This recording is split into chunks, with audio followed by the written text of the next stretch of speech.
శ్రీ విఘ్నేశ్వరాయ నమ. శ్రీ గురుభ్యో నమ. శ్రీ జగదంబికాయ నమ. సురాసంపూర్ణ కలసం రుధిరాప్లుతమేవ చ తథా వా హస్తపద్మాభ్యాం కూష్మాండా శుభదాస్తు మే. దేవి భాగవతం వింటూ ఉన్నాము. చతుర్థ స్కందంలో భూదేవి మొరలుడుకోవడం, భూభారాన్ని తగ్గించమని ఇంద్రుణ్ణి, బ్రహ్మదేవుణ్ణి, విష్ణువుని మొరలుడుకోవడం, శ్రీహరి పరాధీనతను చెప్పడము, దుష్ట శిక్షణకు జగన్మాత వ్యూహం చేయడము, కంసుడి యొక్క దౌష్ట్యం అనే భాగాలని ముందు భాగంలో విన్నాము. ఇప్పుడు దేవకీ వసుదేవుల యొక్క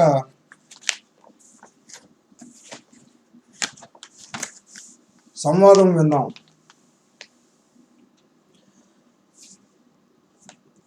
ఇలాగా దేవకీ వసుదేవులకు వివాహ సమయంలో కంసుడికి అశరీరవాణి, ఆకాశవాణి ఈ దేవకీదేవి యొక్క అష్టమ గర్భం వల్ల నీకు ప్రాణాంతకం ఉంది అని చెప్పడం, కంసుడు దేవకీదేవిని చంపబోవడం, అక్కడున్నడు వారు అంతా ఆపగా వసుదేవుడు తనకు పుట్టిన పిల్లల్ని పుట్టినట్టే అప్పచెప్పుతానని చెప్పి ఒప్పుకోవడము, దానికి కంసుడు సమ్మతించడం వరకు అయ్యింది. ఇక దేవకీ వసుదేవులు సంవాదించు అంటే వారిద్దరూ మాట్లాడుకోవడం. అటుపైన కొంతకాలానికి దేవకీదేవి గర్భం ధరించింది. 10 నెలలు మోసి మగబిడ్డను ప్రసవించింది. వసుదేవుడు తన శపథాన్ని అలనాటి సంఘటనను గుర్తు చేశాడు. బిడ్డను కంసుడికి అప్పగిస్తానన్నాడు. కర్మ పరిపాకం మన బోంట్లకు దుర్జేయం. అందరూ కాల శాపానువర్తులే. శుభ అశుభ కర్మఫలాలను అనుభవించక తప్పదు. ప్రతి జీవుడికి ప్రారంధం ఒకటి ఉంటుంది, అది విధి నిర్మితం, అనులంఘ్యం. దేవి, ఇంతకన్నా నేను చెప్పగలిగింది లేదు అన్నాడు. వసుదేవుడు అంతరంగంలో పడుతున్న ఆవేదన అర్థమైంది. దేవకీదేవి అంది కదా, స్వామి, ఎవరు చేసిన కర్మ వారు అనుభవించక తప్పదంటారు. నిజమే, కానీ తీర్థయాత్రలు చేయడం వల్ల, తపస్సులు చేయడం వల్ల, దాన ధర్మాలు చేయడం వల్ల దుష్కర్మల ఫలితాలను తప్పించుకోవచ్చునేమో. ధర్మశాస్త్రాలలో ప్రాయశ్చిత్త విధులు ఇందుకే కదా చెప్పారు. బ్రహ్మహత్య, సువర్ణాపహరణము, సురాపానము, గురుపత్నిగమనము వంటి పంచమహాపాతకాలకు ప్రాయశ్చిత్తంగా 12 ఏళ్ళు వ్రతాన్ని మనుప్రభృతులు ధర్మశాస్త్రకర్తలు ఉపదేశించారు కదా. వాటిని ఆచరించిన వారికి పాపాలు తొలగిపోవా? మరి తొలగిపోయినట్లయితే తద్వర్సులైన మహర్షులు వాటిని ఎందుకు చెప్పినట్టు? యాజ్ఞవల్కుడు మొదలైన ధర్మశాస్త్రకర్తల మాటలు నిరర్ధకాలేనా? అదీ కాక ప్రాణేశ్వర, జరగవలసింది జరుగు తీరుతుంది అనే మాటను అంగీకరిస్తే ఇక్కడ సకల శాస్త్రాలు, సకల ప్రయత్నాలు వ్యర్థమే కదా. తగ్గవలసింటే రోగం తగ్గుతుందన్నప్పుడు ఆయుర్వేదం ఎందుకు? రావలసింటే స్వర్గం వస్తుందన్నప్పుడు అగ్నిష్టోమాది యజ్ఞాలు ఎందుకు? ప్రాణకోటి ప్రవృత్తి శీలమే నిర్ధకమవుతుంది కదా. ప్రమాణాలన్నీ వ్యర్థమైపోతే ధర్మానికి మూలఛేదం జరిగిపోదు. మరొక్క మాట, నాథ, ప్రయత్నించి ఉద్యమించి కార్యాలను సాధించుకున్న వ్యక్తులు ఎంతోమంది మన కళ్ళ ముందు కనబడుతున్నారు. వారిని ఆదర్శంగా తీసుకోవడం మన కర్తవ్యం. మన బిడ్డను మనం దక్కించుకోవాలి. ఒక మంచి కోసం, ఒక శుభం కోసము మాట తప్పడం ఏ రకంగానూ నింద్యం కాదని బుద్ధిమంతులు చెబుతున్నారు. దేవకీదేవి పలుకులు వసుదేవుడి సత్యనిష్టను కదిలించలేకపోయాయి. తాను నమ్మిన కర్మ సిద్ధాంతాన్ని మరింత హేతుబద్ధంగా వివరించాడు. ప్రాణేశ్వరి, నిజమే, నువ్వు అన్నట్టు ప్రయత్నము, ఉద్యమము చేయవలసిందే. కానీ ఫలం ఎప్పుడూ దైవాధీనమే. అందరికీ అన్ని ప్రయత్నాలు అన్ని వేళలా ఫలించవు. అది మనం ప్రత్యక్షంగా చూస్తూనే ఉన్నాం కదా, అంచేత అది గుర్తుంచుకోవాలి. ఈ సంసారంలో ప్రతి జీవికి 3 రకాల కర్మలు ఉంటాయని వేద పురాణ శాస్త్రాలు చెబుతూ ఉన్నాయి. సంచిత కర్మ, జీర్ణ కర్మ, ప్రారబ్ధ కర్మలు ఈ 3 బీజప్రాయాలుగా ఉండి శుభాశుభాలను కల్పిస్తూ ఉంటాయి. జన్మ జన్మలకు వెంట వస్తూ ఉంటాయి. కర్మానుసారంగానే జీవుడు ఒక దేహాన్ని విడిచిపెట్టి మరొక దేహం పొందుతూ ఉంటాడు. దివ్య దేహంతో స్వర్గ సుఖాలు అనుభవించడం కానీ, యాతనా దేహంతో నరకయాతలను పడటం కానీ అంతా కర్మఫలంగానే జరుగుతుంది. వర్తమాన కర్మలు ప్రాయశ్చిత్తంతో నశిస్తాయి. సంచిత కర్మలు అంతే. ప్రారబ్ధ కర్మలను మాత్రము యథాతథంగా అనుభవించక తప్పదు. అదొక్కటే వాటిని తొలగించుకునే మార్గం. అందుచేత ఓ ప్రియభామిని, మన కుమారుని కంసుని అప్పగించక తప్పదు. మాట తప్పి లోకనిందకు గురి కావడం ఎవరికీ అభిలషణీయం కాదు. ఈ సంసారము అనిత్యము, అశాశ్వతము. జనన మరణాలు దైవాధీనాలు. అందుకని దేనికి శోకించవలసిన పని లేదు. ఆడి తప్పిన వాడి జీవితం వ్యర్థము. ఇహలోకమే లేని వాడికి పరలోకం ఏమిటి? కనుక దేవి, నా బిడ్డను ఇలా కంసుడికి అప్పగించి వస్తాను. సత్యాన్ని సేవించిన వారికి భవిష్యత్తు శుభప్రదంగా ఉంటుంది. సుఖం కానీ దుఃఖం కానీ సత్యమే సంసేవ్యం, సుకృతమే కర్తవ్యం. సత్య సంరక్షణార్థం దేవి శుభమేవ భవిష్యతి. వసుదేవుడి సత్యనిష్టను కాదనకపోయింది దేవకిదేవి. అలాగనే కన్నబిడ్డను అప్పగించడం లేకపోయింది. తనలో తానే దారుణంగా విలపించింది. కట్టకడపటికి మనసు రాయి చేసుకుని వణికిపోతున్న చేతులతో బిడ్డను భర్తకు అందించింది బావురుమంది. వసుదేవుడిలో చరణం లేదు. ధర్మనిష్ట, సత్యనిష్టలు మూర్తిభవించిన వ్యక్తిత్వం. పసిగుట్టును పొత్తిలలో పెట్టుకుని కంసుడి ఇంటికి బయలుదేరాడు. చూపరులో అభినందించారు. ప్రజలారా చూడండి, వసుదేవుడు ఎంతటి సత్యసంధుడో పసిగందిని మృత్యువునికి అప్పగిస్తున్నాడు. ఆహా, ఏమి ధర్మనిష్ట! ఇతడి జీవితం ధన్యం ప్రశంసించారు. వసుదేవుడు నిబ్బరంగా నడిచి వెళ్ళి నెత్తురు గుడ్డును కంసుడికి సమర్పించాడు. అతడి ధీరత్వానికి కంసుడే ఆశ్చర్యపోయాడు. బాలును తీసుకున్నాడు. చిరునవ్వులు చిందించాడు. వసుదేవ, నీ ధీరత్వాన్ని అభినందిస్తున్నాను. నీ సత్యనిష్టను ప్రశంసిస్తున్నాను. నిజంగా నువ్వు మాన్యుడివి, అసామాన్యుడివి. కానీ ఈ బిడ్డడు నా మృత్యువు కాదు.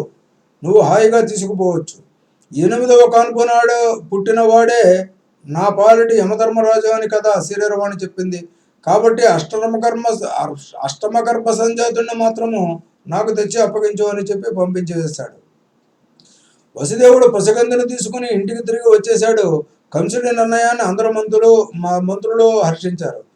శిశుహత్య మహాపాతకానికి వృధాగా ఒడిగట్టకపోవడానికి అభినందించారు.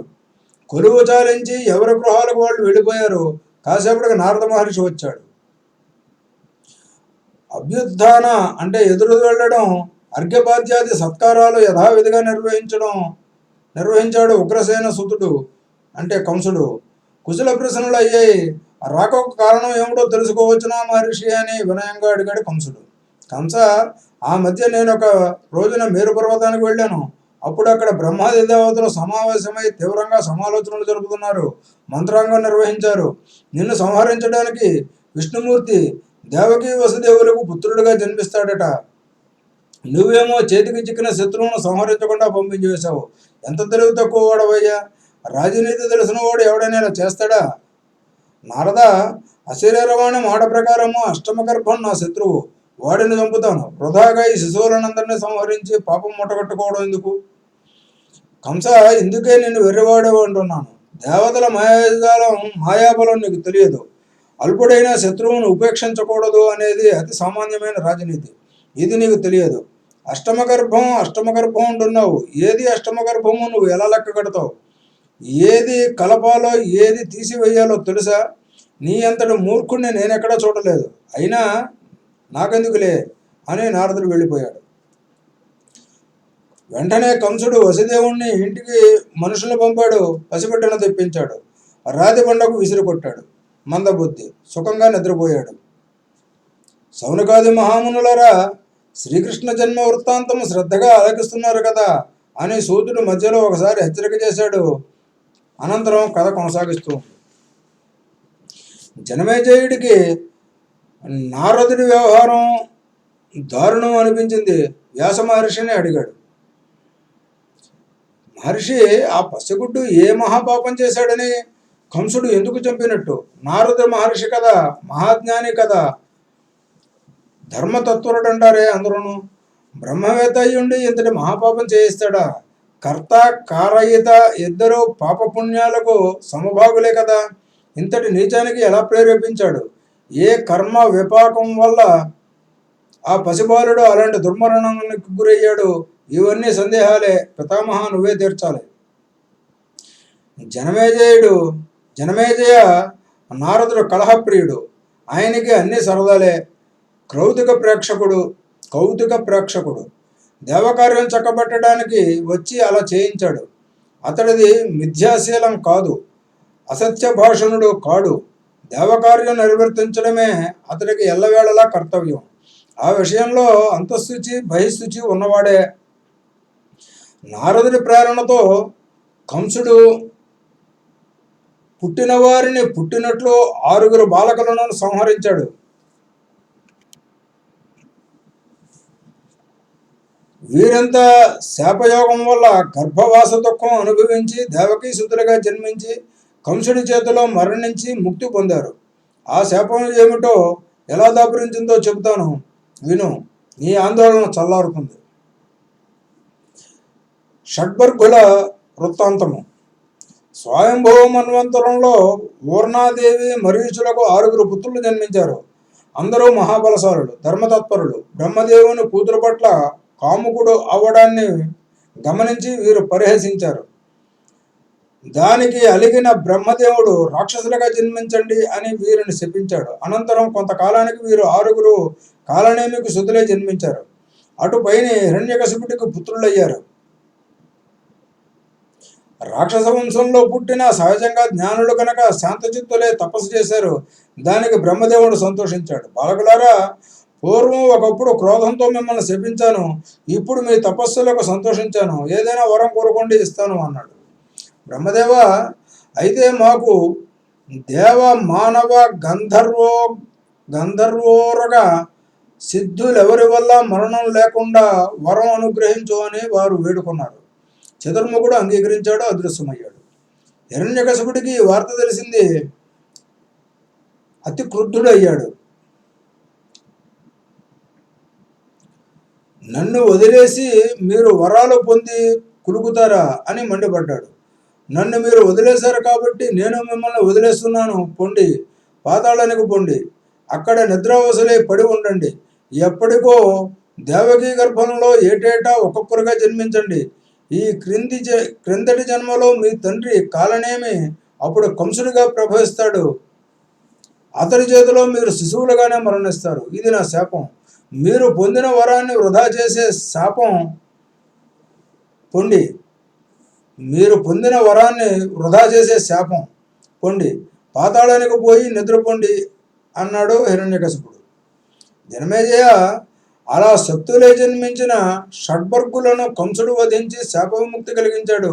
దేవకీదేవి సప్తమ గర్భంగా ఆదిశేషుడి అంశం ప్రవేశించింది. 5వ నెల నిండగానే యోగమాయ తన యోగశక్తితో ఈ గర్భాన్ని సంకర్షణ తీసి రోహిణీదేవి గర్భంలో ప్రవేశపెట్టింది. దేవకీదేవి గర్భస్రావమైందనే వార్త నగరమంతటా వ్యాపించింది. కంసుడు నిర్ధారించుకొని సంతోషించాడు. భూభారాన్ని తొలగించడం అనేది దేవకార్యం కోసం శ్రీమన్నారాయణుడు దేవకీదేవికి అష్టమ గర్భంలో ప్రవేశించాడు. గర్భవాస క్లేశాన్ని అనుభవిస్తూ ఉన్నాడు. తాత, అన్నాడు జనమేజయుడు. ఏమిటి మనవడా సందేహం అని అడిగాడు వ్యాసుడు. వ్యాసర్షి, కశ్యపాంశ వచ్చి వసుదేవుడయ్యాడన్నావు, శేషాంశ వచ్చి గర్భ వినిమయంతో బలరాముడయ్యాడన్నావు, విష్ణుమూర్తి అంశ అష్టమ గర్భంలో శ్రీకృష్ణుడిగా ఉంది అన్నావు. బాగానే ఉంది. కానీ మిగతా దేవతలను కూడా తమ తమ అంశలతో యదువంశంలో ప్రభవించమని ఆదిలోనే వ్యవహరించిన వేళ శ్రీహరి ఆజ్ఞాపించాడు కదా. ఏ ఏ దేవతలు ఏ ఏ యాదవులుగా జన్మించారో, ఏ ఏ రాక్షసులు ఏ ఏ రాజులుగా జన్మించారో చెప్పవా? దేవతా రాక్షసాంశల అవతరణ. జనమేజయ, అందరినీ గురించి విస్తరంగా చెప్పడం సాధ్యం కాదు కనుక క్లుప్తంగా చెబుతాను, గ్రహించు. కశ్యపుడు వసుదేవుడిగా, అతిథి దేవకీదేవిగా, ఆదిశేషుడు బలరాముడిగా, నారాయణుడు శ్రీకృష్ణుడిగా, నరుడు అర్జునుడుగా, క్రిందటి జన్మలో వీరిద్దరూ ధర్ముడు కుమారులు నరనారాయణుడు. ధర్మరాజు యుధిష్ఠిరుడుగా, వాయుదేవుడు భీముడుగా, అశ్విని దేవతలు నకుల సహదేవులుగా, సూర్యుడు కర్ణుడుగా, యముడు విదురుడుగా, బృహస్పతి ద్రోణుడుగా, శివుడు అశ్వత్థామగా, సముద్రుడు శంతనుడుగా, గంధర్వపతి దేవకుడుగా, దేవకీదేవి తండ్రి వసువు భీష్ముడుగా, మరుత్తు విరాటుడుగా, అరిష్టసుతుడైన హంసుడు ధృతరాష్ట్రుడుగా, మరుద్గణంలోనే మరో ఇద్దరు కృపాచార్య కృతవర్మలుగా, కలిపురుషుడు దుర్యోధనుడుగా, ద్వాపరుడు శకునిగా, బుధుడు సువర్చసుడుగా, చంద్రుడు రురువుగా, పావకుడు అంటే అగ్ని దుష్టజుమ్నుడుగా, నిరుతి శిఖండిగా, సనత్కుమారుడు ప్రద్యుమ్నుడిగా, వరుణుడు ద్రుపదుడుగా, లక్ష్మీదేవి ద్రౌపదిగా, విశ్వదేవతలు ద్రౌపదేయులుగా,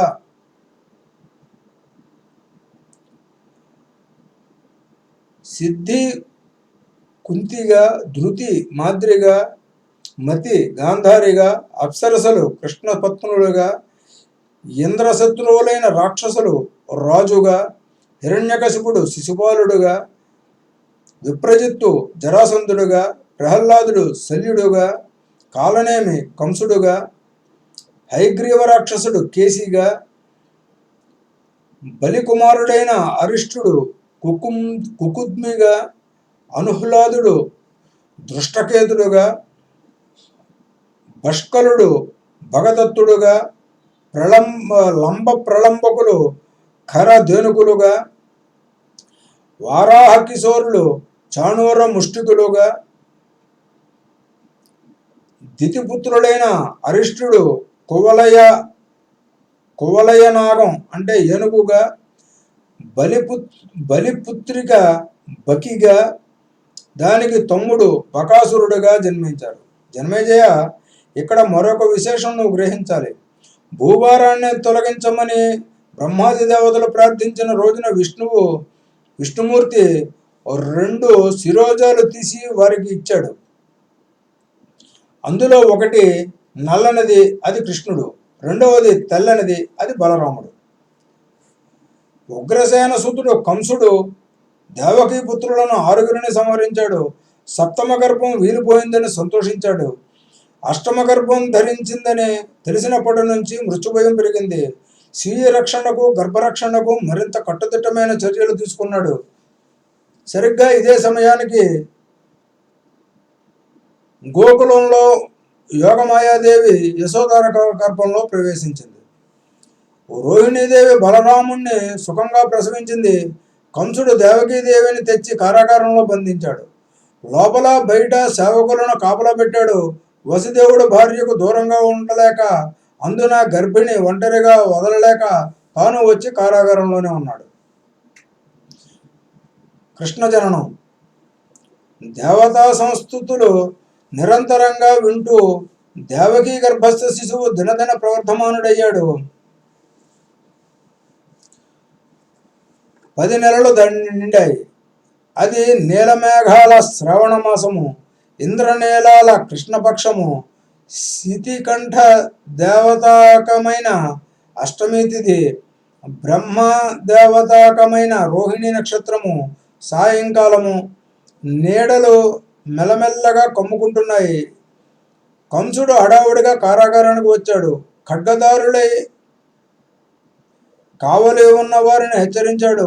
జాగరూకులై ఉండండి, పుట్టబోయేవాడు నా పాలిటి మృత్యువు. రాక్షసులారా, వాడిని చంపి సుఖంగా నిద్రపోతాను. చంపేవేళ మీరంతా ఆయుధాలు ఎక్కుపెట్టి సన్నద్ధంగా ఉండండి అని హెచ్చరికలు చేసి అంతే ఆడావుడిగా తన మందిరానికి వెళ్ళిపోయాడు. మనిషి బాగా కృషించాడు. మృత్యుభయం కృంగదీసింది.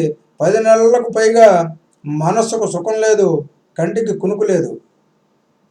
కమ్ముకుంటూ ఉన్న నీడలు క్రమంగా చిక్కనవుతూ ఉన్నాయి, చీకట్లుగా మారుతూ ఉన్నాయి. దేవకీదేవికి కంఠధ్వని నీరసించింది. మెల్లగా భర్తతో పలికింది, ప్రాణవల్లభ, ఏమి చేయమంటావు? ఇది ప్రసవ వేళ. మరి కాసేపట్లో ప్రసవం జరుగుతుంది. ఎటు చూసినా ఆయుధపాణులే, రక్షకపడులే కనిపిస్తున్నారు. ఏమి చేయాలో తోచడం లేదు. నాథ, మన వివాహమైన కొత్తల్లో గోకులంలో నందుడి ఇల్లాలు యశోద నేను ఒక ఒప్పందం చేసుకున్నాము. అష్టమగర్భంగా నాకు జన్మించిన బిడ్డను యశోదమ్మ ఇంటికి చేర్చాలి. యశోదమ్మ తన బిడ్డను కంసుడి నమ్మిక కోసం మనకు ఇస్తుంది. ఇది మా ఒప్పందం. ఈ విషమ పరిస్థితుల్లో ఏమి చేయమంటావో సలహా చెప్పవు. మన బిడ్డను అక్కడికి, వారి బిడ్డను ఇక్కడికి ఎలా మారుస్తావో ఆలోచించవు. ఈ పని నువ్వే చెయ్యాలి. నాథ, ప్రసవం సమీపించింది. కొంచెం అసింటా వెళ్ళవు. చచ్చేంత సిగ్గుగా ఉంది. ఇటు చూడకు, అటు తిరిగి నిలబడు. ఇంతకన్నా ఏమీ చేయటానికి ఏ అవకాశమూ లేకపోయే అని నిశీధి వేళ దేవకీదేవి మగబిడ్డను ప్రసవించింది. బిడ్డను చూసి ఆశ్చర్యచకితురాలయ్యింది. ఆనందంతో తనువంతా పులకించింది. భర్తను దగ్గరికి రమ్మని పిలిచింది. కంసుడు వచ్చి సంహరించకముందే కన్న కొడుకును ముఖాన్ని కళ్ళారా చూసి ఆనందించమంది. వసుదేవుడు ఆ పురిటి పసికందెను పొత్తిరిలోకి తీసుకున్నాడు. దగ్గరగా ముఖం చూశాడు. ఆ అందానికి ఆశ్చర్యపోయాడు. ఏమి చేయడం? నా వల్ల ఈ బిడ్డకు కష్టాలు రాకూడదు. వసుదేవుడు తీవ్రంగా ఆలోచిస్తున్నాడు. అంతలోకి అశరీరవాణి వినిపించింది. వసుదేవ, ఈ బిడ్డను తీసుకుని గోకులానికి చేర్చు. వెంటనే బయలుదేరు. రక్షక భటుల్ని అందరినీ నిద్రావస్థల్ని చేశాను. కారాగారం 8 ద్వారాలు తెరుచుకుంటాయి. నీ సంకెళ్ళు తెగిపోతాయి. బయలుదేరు. ఈ మగబిడ్డను నందగృహంలో యశోదకు అప్పగించి అక్కడి యోగమాయను ఇక్కడికి తీసుకురా. కారాగారం తలుపులు తెరుచుకోవడము, తన సంకెళ్ళు తెగిపోవడము గమనించాడు వసుదేవుడు. బిడ్డను గుండెలకు హత్తుకుని బయలుదేరాడు. యమునా నదిని చేరుకున్నాడు. ఎలాగా దాటడం అనుకున్నాడు. దిగాడు. మొలలోతు దాటలేదు. యోగమాయా ప్రభావం అనుకున్నాడు. ఆ నిశీధిలో, ఆ నిర్జన మార్గంలో గోకులం చేరుకున్నాడు. నందుడి ఇంటి ముందుకు నిలబడ్డాడు. పాడి పంటల సమృద్ధితో కళకళలాడుతూ ఉన్న గృహశోభను చూస్తూ ముఖద్వారం దగ్గర నిలబడ్డాడు.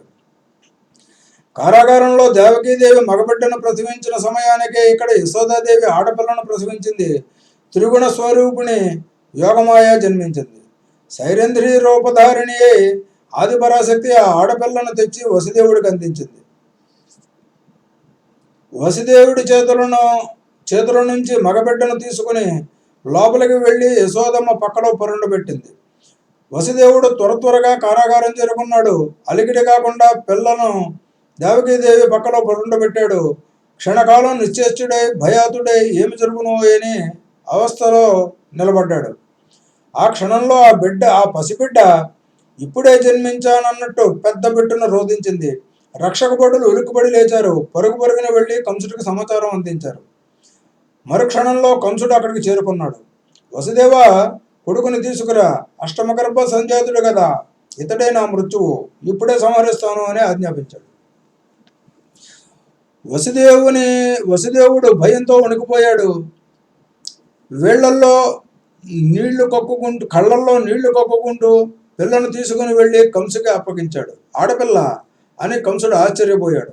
అష్టమ గర్భంలో మగపిల్లవాడు పుడతాడని ఆకాశవాణి చెప్పిన మాట, నారదుడు చేసిన హెచ్చరిక అన్నీ వృధాయే అయ్యి వసుదేవుడు మోసం చేసే అవకాశం లేదు. కారాగారంలో ఉన్నాడు.